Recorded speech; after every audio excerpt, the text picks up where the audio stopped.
Hello, welcome to podcast 8 of the Bowls Revolution podcasts. We start today by thanking Craig Ayres and Mike Stratton for that piece of music at the beginning. Brilliant, isn't it? It's brilliant. Which they composed and played for us, which we hope to be using in the future. Now, to start with today, we have some feedback. Interesting feedback, and it comes from a gentleman by the name of Chris Beer. Now, we know him to be a member of the Devon County Indoor Bowling Association committee, but it was not sent on behalf of the committee. It was sent in his own right.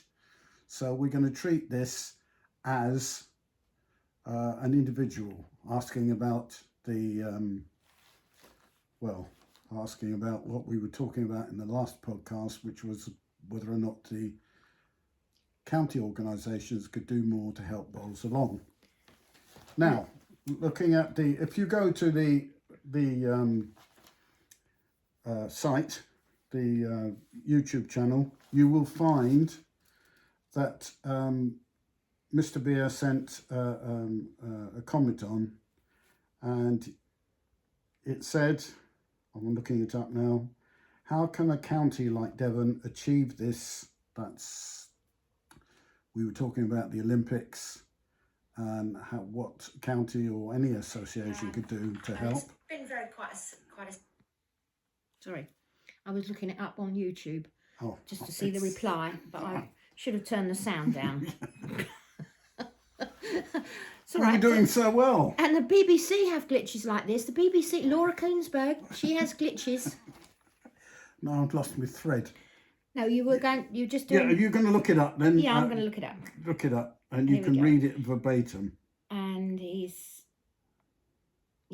says... Comments you're looking for. Excuse us a moment. I've lost it now. Never mind, carry on. Carry on without me. Oh, here we are, comments too. Yes.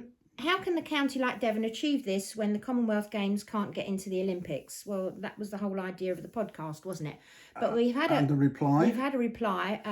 At somebody at Torquay United. Or somebody at know. Torquay United Indoor Bowls Club, and we're not quite sure who this is, but it says, Chris, surely as a member of Devon County Bowls Association, you will be looking for the answers to your own question. I myself think that bowls has its place in the Olympics, and I think whoever's written this reply, I think that's absolutely dead right. It does have a place in the Olympics, but we can help. Yeah, and we can push help. it. Now we've done. Well, I didn't mean that. What we've done is we've done a bit of research, asked a few people what we think any county or association or even any national association can do to help bowls along and maybe get it popular enough to be included in the Olympics at some future date. Now, you may be aware that we're talking about indoor bowls here, and the reason I'm talking indoor bowls is because, having done some research, I found out that we don't actually know where outdoor bowls will be in 8 years' time, because that's when we're talking about the next Olympics is in 8 years' time.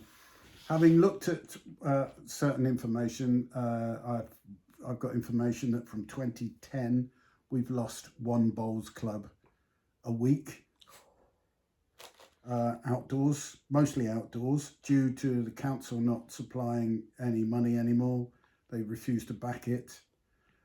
Membership's gone down, costs have gone up, and what have you. So bowls are falling out. Now, I checked that with a website which actually named the clubs that have gone missing in the last 12 months.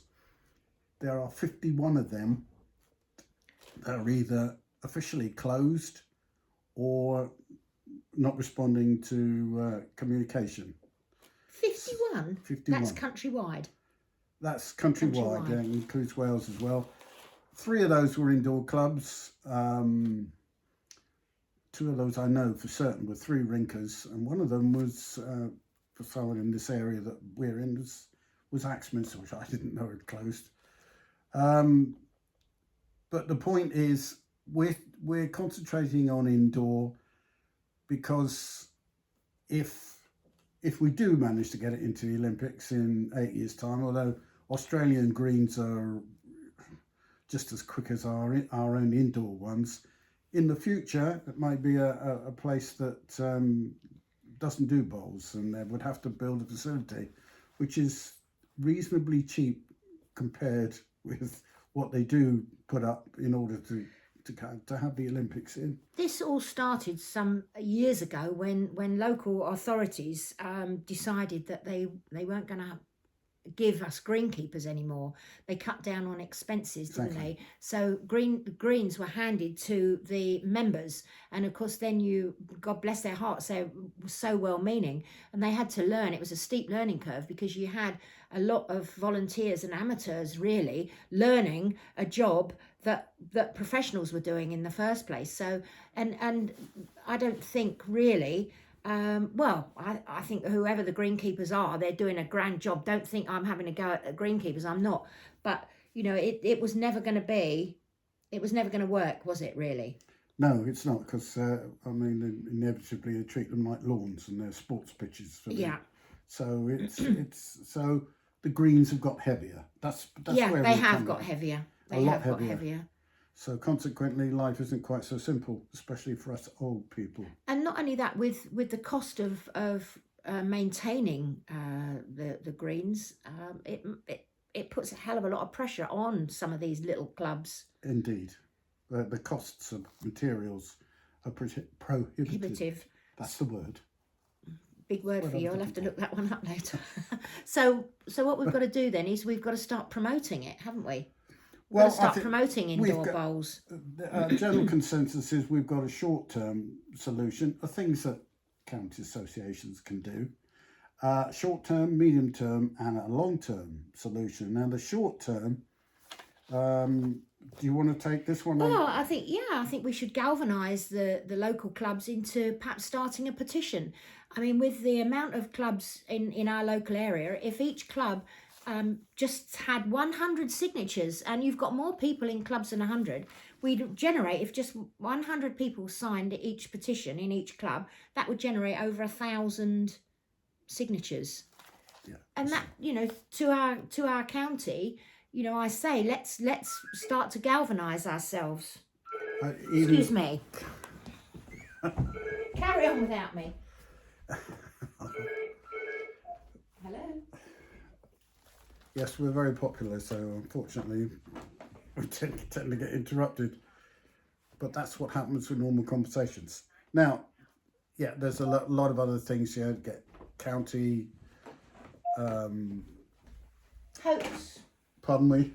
Hoax call. Oh, Would you believe it? yeah, Sorry about that, gang. Anyway, so yeah, where were we? yeah. Galvanising. You need to get, not county, I was saying, you need to get councils involved, get signatures together, try and get backing from other people. That's what we need to do in the short term, that will be led by a county association to guide the clubs. And the medium term solution, well, we've got websites doing this, and whether or not they should be doing it, or whether or not this is the prerogative of the county associations, remains to be seen. But they're all doing You're talking odd about competitions. No, Riviera competitions. Bowls. Yeah, Riviera Bowls is Bowls. doing it. Riviera Bowls, and there's a Out great, of our club.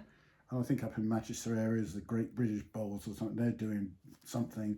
In fact, I contacted them and they told me that they weren't trying to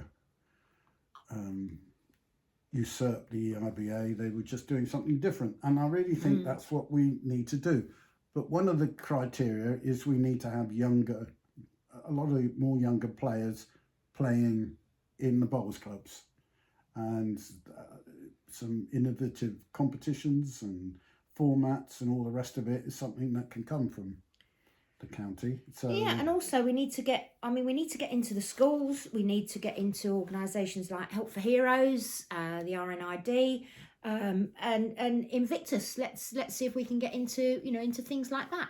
It's got to be pushed. You've got to get in. You've got to get other organisations involved.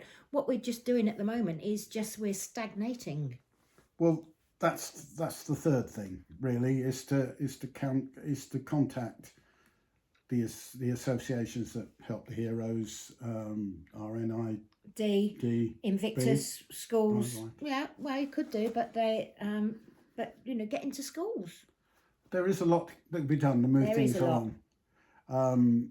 I did have a look at our county website, which nothing's been put in there since the 2nd of April, which is rather odd considering the season starts in less than 3 weeks. But it's this inactivity that really means that we're stagnating. Yeah, we are. In bowls, Absolutely. as far as I'm concerned. And all we're trying to do, despite the fact that some people think we're just going for people for the sake of it, No. we are trying to move bowls on. Yeah, we're trying to get people involved. We're trying to get it back to how it was some years ago, and it was thriving, wasn't it? It was. It a lot was of people thriving. playing. A lot of people were playing, but now it just seems to be stagnating, and that's very sad. So we need to galvanise people. We need to get this up and going. Hence the revolution. Gary at Torquay United has started Riviera Bowls, and that is working beautifully. There are a lot of clubs that are involved with that now. ISCA, I believe, Torbay have got competitions going with them with Riviera. Honiton have got. I know ISCA are really keen because they came down to us to have a look at our model and see what we were doing. So yeah, it's catching on. But it's going to take a little bit of time, but it needs to start moving now. And the format of that is that certain percentage goes out in prize money, another percentage goes to the club, and anything over is donated to the club's resources or anywhere else you want to put it.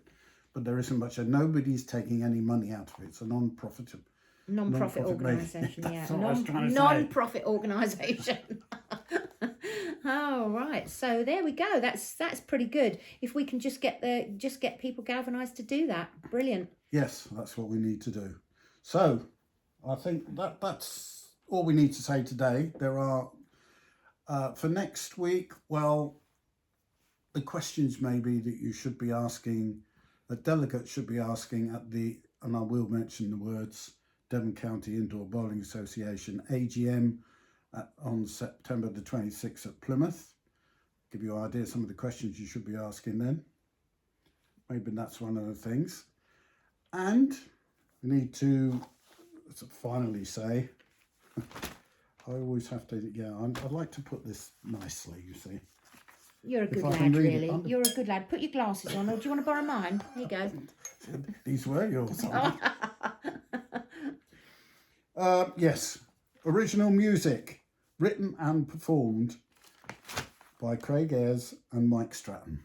Needed to say that. We love it. You sound very, very, very, very good. And I will mention, if you're watching this podcast at the time it was near to the time it was sent out, Craig is performing at what's the pub called in Malden at 5 o'clock on Saturday. Yeah, what's the pub called? I haven't got the faintest idea. Oh, I don't go to pubs to drink. I do it all at home.